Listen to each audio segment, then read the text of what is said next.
Good morning, everyone. So I'm going to have a go at recording a lesson for you. We shall see how it goes, so please bear with me. You know, technology is not always my strong point, but yes, I'm going to give it a go to teach you about childhood. So the childhood topic is part of families and households because the experience of childhood is important to what we know about family life and also living in a household. So the childhood topic is an important topic for this unit. So just before we start, pause the video if you need to, but you're going to need to have to hand your families and households pack, some highlighters, a pen, maybe an extra pen in case it runs out, some extra paper in case you want to write down any extra notes. And ideally someone that you can discuss some of the ideas with. Could be your mum or dad or brothers and sisters, could be, I don't know, you could be on the phone to someone else in the class or something. So you've got someone to discuss your ideas with, but I realise this is not always possible, so no problem if not, but ideally, you know, I like to get you to discuss things. So first of all, a couple of things you need to know, things that are on the syllabus. You need to know about the nature of childhood. So what we mean by that is what childhood is like, not only in the UK, but also around the world. And we need to know about how childhood has changed over time in terms of how the status of children in the family has changed, and also in society as a whole. But again, this won't be the same everywhere around the world. So we're going to look at issues like how children have become more and more protected in our society in the UK, but that's not the case elsewhere. And we're going to look at, again, cross-cultural differences. And thinking about this idea right at the top here, I'm going to try and draw, oh, that didn't work. Anyway, the idea at the top there, that childhood is socially constructed. It's not something that's like biological. Your age obviously is biological, but childhood itself is a social construct. The reasons why and the ways that we treat children differently to adults is all socially constructed. Just to say as well, make sure you do email me if you've got any questions at all about anything that I've said or anything that doesn't make any sense. I'll be on my emails until about 5 o'clock, but then I'm going to turn them off and have a normal evening, normal as possible. Okay, so other areas that this relates to are things like demography, which you've been looking at with Ian. So demography in terms of family size, numbers of children in the family and how that's affected childhood. Also things like the domestic division of labour, because again, the ways that childhood has changed the way that labour is divided within the household. So people have less children nowadays, which might mean that women, instead of being at home, are more likely to go out to work, and therefore the family might be more symmetrical. So we're going to look at those kinds of ideas. Also, it may well link to social policy in terms of the ways that children are affected by particular policies like the Every Child Matters policy, which has been really important in education settings and childcare settings. Family diversity, also an important one, because the ways that families have changed has undoubtedly had an impact on childhood, because children are living in lots of different family types now. And therefore a child who lives in a single parent family is likely to have a different experience of childhood in comparison to a child that lives in a traditional nuclear family. Not necessarily better or worse, but it's going to be different. And the theories will have different views on that too. So the new right, for example, would argue that that's a bad thing for the children. They're not socialised properly. Whereas feminists would argue that that's actually the best thing for the children, to grow up in a single parent family away from men. And finally, obviously, the whole education topic really is about children. So therefore, a lot of the things we're going to talk about in the childhood topic may well touch on things we looked at in the education unit as well. So what I would like you to do is, once I've finished talking, I'd like you to pause this video for about 1 minute, and I'd like you to, maybe 2 minutes, something like that, I'll decide at the end, and I'd like you to have a think about, and if you can discuss, then please do discuss with someone around you. As I say, it can be a parent or anyone, but a couple of questions for you to get you thinking. At least think about it on your own, even if you're not discussing it. So first thing, maybe write down notes on your separate paper as well. So first thing to think about is, what is childhood? What actually is childhood? So maybe like, what does it mean to you? When does it start? When does it end? And how is it different from adulthood? What actually is it? Think about yourself. Are you a child? Do you consider yourself a child? Or do you consider yourself an adult? Or are you not really sure? How are children treated and viewed in our society at the moment? So really think carefully about how young people in our society are treated differently in comparison to adults. What kinds of experiences might they have, etc. And finally, think about whether your childhood experience is universal. Now, we've already said that it probably isn't. There's lots of cross-cultural differences in the experience of childhood. But what I want you to think about is any examples that you can think of off the top of your head without learning anything in sociology, thinking about what you know about children around the world. Are there any differences between your childhood and the childhood of children in other countries? And finally, is your childhood experience even the same as people in your own social circle? So think about your friends, and you may know a little bit about their childhood experiences, thinking about their family types, thinking about what kinds of things they did, maybe even thinking about their social class and their ethnicity and their gender. Are there any differences between you and your friends in terms of childhood?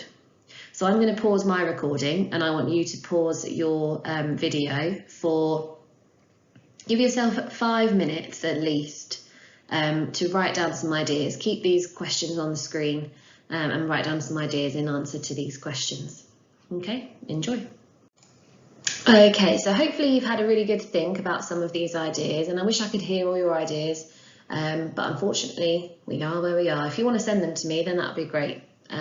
I will enjoy that very much. Okay, so we're going to move on. Today we're really going to focus on this cross-cultural difference between children around the world in order to think more about childhood as a social construct. So just to kind of start with, we've got WAG here. If you want to open up your packs now, that would be really useful, to page 6 in your pack. You've got a little bit in there that talks about WAG, who was writing in 1992 and argued that there is no one universal experience of childhood, and as such, childhood is not biological but socially constructed. It's something we've created and defined in society. And that means that childhood is different according to times, places and cultures. And as I say, particularly today, we're going to focus on childhood and how it's different between different cultures. So on page 6, as I say, you've got a little bit about WAG. And then underneath it says, we know that childhood is socially constructed because what people mean by childhood and the position that children occupy in society is not fixed, but differs between different times, places and cultures. We can see this by comparing the Western idea of childhood today with childhood in the past and in other societies. So we're going to focus first of all on 2 sociologists who have looked at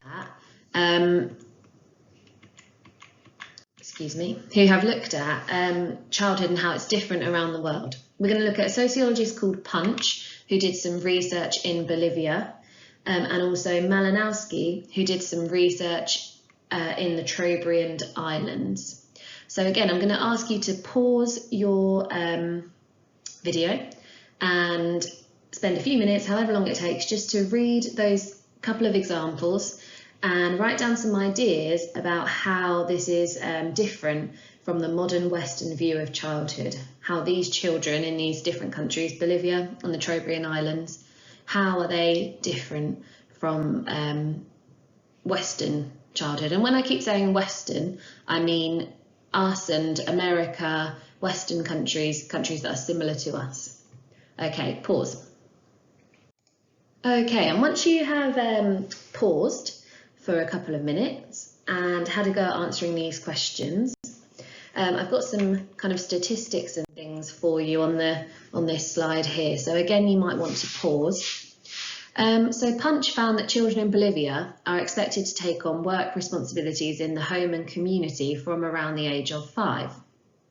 So this differs obviously from modern Western childhood, because at the age of 5 here, we don't expect children to work. Instead, actually, we send them to school and we really value them getting an education. It doesn't say that on the slide, but make sure you've got that written down about how we value the children getting an education rather than going straight into work. However, it is important to realise that there are still some children in the West who are working in some capacity. So, for example, the BBC estimates that there are probably about 700,000 young carers in the UK. So these are children who might be looking after other children in the family, or they might be looking after their parents, but they are doing a lot more in terms of chores and household work and domestic labour than children in general in the West. So make sure you've got a couple of those things written down. Pause the video if you need to watch, if you need to read a bit more of that information. Additionally then, we've got Malinowski. Now, Malinowski went to live with the Trobriand Islanders for quite a long period of time, and this method is called an ethnography. If you remember that from research methods, it's called an ethnography. So you may want to just note that down on your pack somewhere, that he conducted an ethnography. And this meant that he could really kind of fully immerse himself in the culture of the Trobriand Islanders to really understand it. And he found that on the Trobriand Islands, rather than sort of restricting children from sexual things like we kind of do in our country, in Western society, the Trobriand Islanders found it quite funny if children were exploring their sexuality and becoming sexually aware, and didn't see it as an issue, and almost encouraged it really, that they should be exploring their sexuality when they are ready to. So again, I'd like you to pause this video and really have a think about our views on sexuality and children here in the West, and think about the Trobriand Islanders' views. And think about whether you think that is wrong, that children are sort of allowed to explore their sexuality in the Trobriand Islands with other children. Is that wrong? Or is it just something we've been taught? And there's no right or wrong answer here. It's just thinking about your own view. Is it okay that in the Trobriand Islanders they do that? But interesting thing to note, if we have a look down here, there we go, I've got it, kind of. This, however, conflict theorists argue that we give children mixed messages regarding sexuality. On the one hand, children are expected to be innocent, yet on the other hand, we dress them in sexualized clothing. They can access pornography on social media. I'm going to send you a couple of articles about this in the email that I will send you. Primark sold some padded bikini tops for girls as young as 7.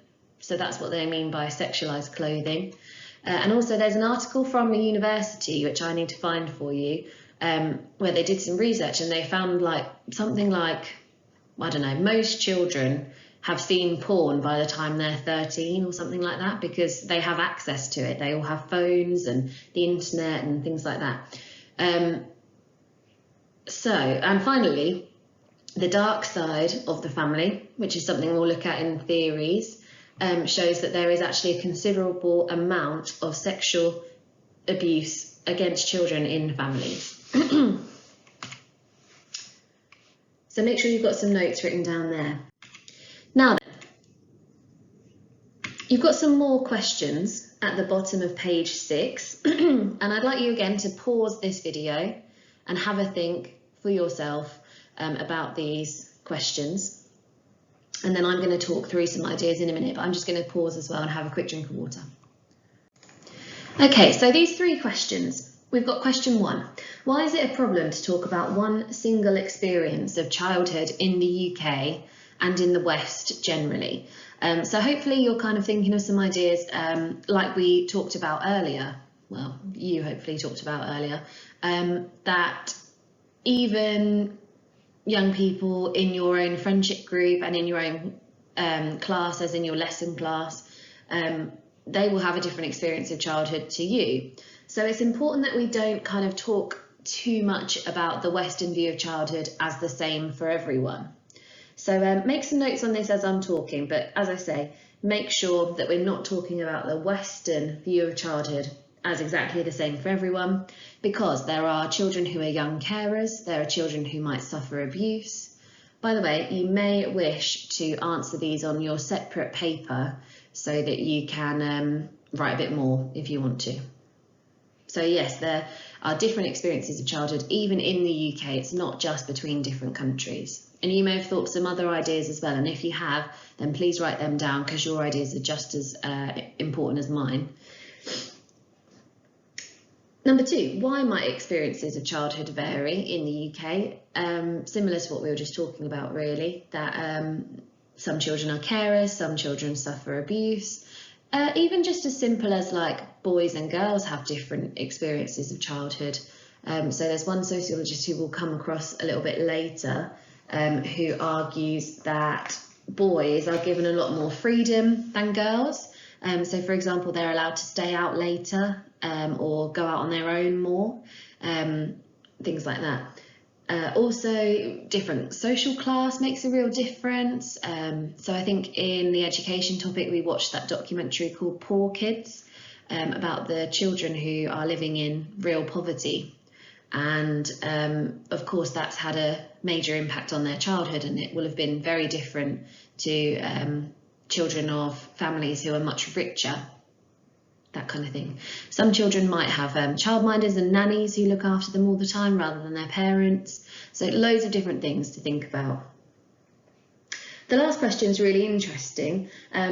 Instead of thinking just about childhood, this is just getting you to think a bit further outside the box. Why might we also consider retirement a social construct, as in the elderly when they retire? So why is it that as soon as somebody turns 65, they're no longer useful in the working world? Who decided that it was at that point that elderly people can no longer work? And of course, the retirement age is changing all the time. It's always going up and up and up in order to prevent this problem of the aging population, where we have lots of elderly people dependent on pensions, which are being paid for by the workers through taxes. So it changes all the time. At one point, you would have retired at 62, and now it looks like I will probably retire at like 75, and you'll probably retire at like 85. Probably not, but you see what I mean. It's getting later and later. So who is making these decisions, and how does this show us that even retirement, all kind of stages of life are completely socially constructed?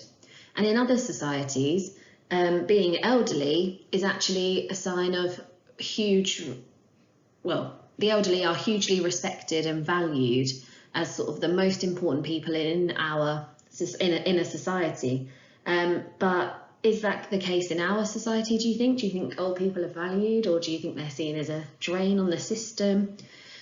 So things to think about, and you write down as much as you want to, and the more you can think of, the better. And again, please email me if you've got any questions or if you're unsure about anything.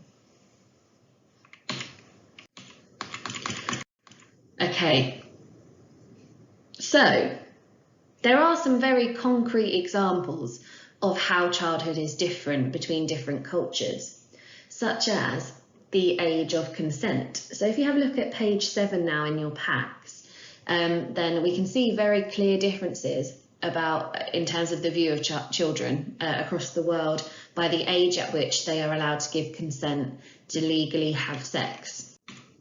So here we go. These are the answers for you to fill in your pack. Now, as you can see, in Nigeria, the age of consent is actually 11, compared to us where we say it's 16. However, in South Korea, it's quite a bit older than for us. It's actually age 20. So it's interesting to think about why. Where do we get these ideas from about when young people are ready to give consent to have sex? So I was always sort of told that 16 was a good time in terms of your biologically, physically, your body is more sort of ready for those kind of activities. But what about kind of mentally as well, and all of the emotional side of things? And obviously the outcome of sex, which is potential pregnancy, is someone ready at 16 to deal with that kind of thing? So on your separate paper, please do write down some notes. It says in a question next to it, what do these different ages tell us about the socially constructed nature of childhood? So write down some ideas and thoughts that you're having. Unfortunately, a lot of this remote learning is going to be maybe me asking you to write down your thoughts on things that we would usually discuss. And we can have a really interesting debate about this, but we are where we are. So yes, write down some ideas of what you're thinking. Have we got it right? Have other places got it wrong, or are they right? Is it right that maybe we should all in the UK have a later age of consent or earlier? Write down what you think. Okay, we're coming towards the end of my video now, because I'm going to just ask you to do some research and also to watch some documentaries to really kind of get more of a feel for the cross-cultural differences in childhood. So on page 7, you have got a table which has got contemporary example 1, contemporary example 2. So I want you to do some research on a couple of examples of childhood around the world. I'm going to give you some suggestions on the following slide. There's an interesting point here. It says, remember, your focus should be on the exam rather than unnecessary and descriptive detail, i.e. how you could use each one to show 2 ways in which childhood varies culturally, or in a 20 marker about how it varies culturally. So really you need to make sure that you're thinking about how it's different to the UK. You don't need to just describe in loads of detail what childhood is like in those 2 places. Instead, you want to be thinking about how it is different from other countries and from the UK. So we've got some examples here, and you could do your own if you wanted. You don't have to follow these, but we've got American beauty pageants. So some of you might watch, I think it's called Toddlers in Tiaras or something, and that's what we're talking about here, how these children experience childhood on the pageant circuit and how their parents treat them, how their education is affected, all those kinds of things. Also in Africa, in certain countries in Africa, children are used as soldiers. So you could do some research into that and how that's different from how we see children here. Think about how much we protect the safety of children here in comparison to perhaps in these situations.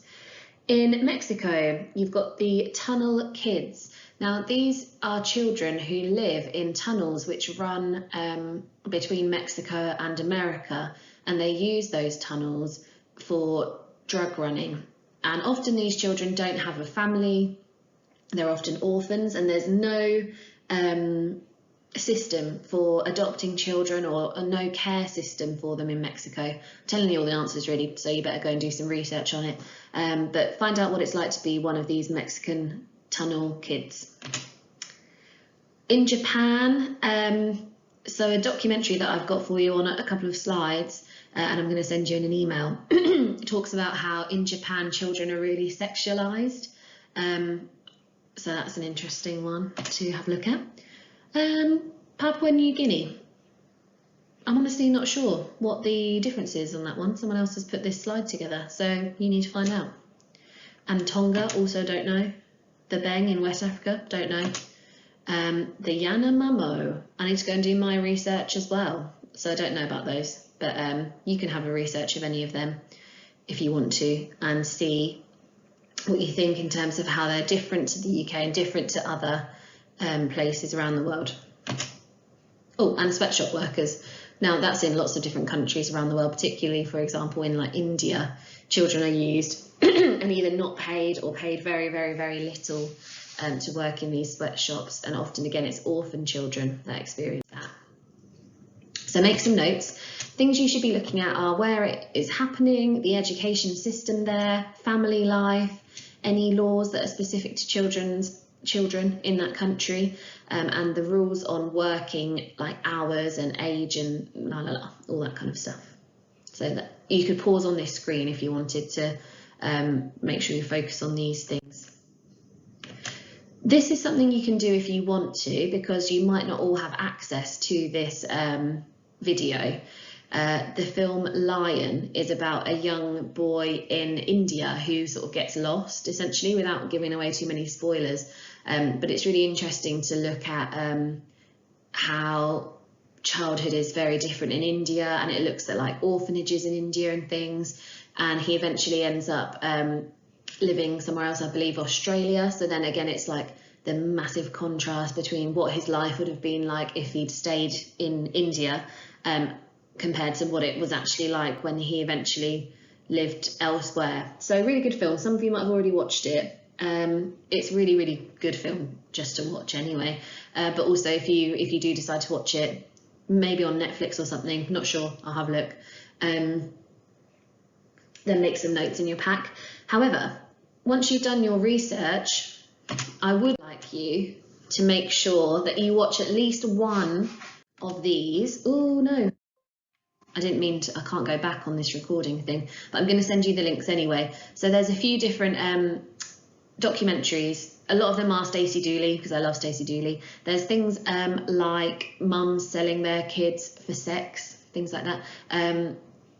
I think there's one about sweatshop workers. I can't remember now and I can't go back, but I've just found loads of links for you and I'll put them all into an email.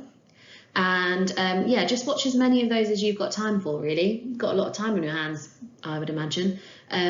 So yeah, watch at least one, preferably at least two, but again, as many as you can, and make notes on them, because the more examples you've got in your repertoire, the better your essays and things will be.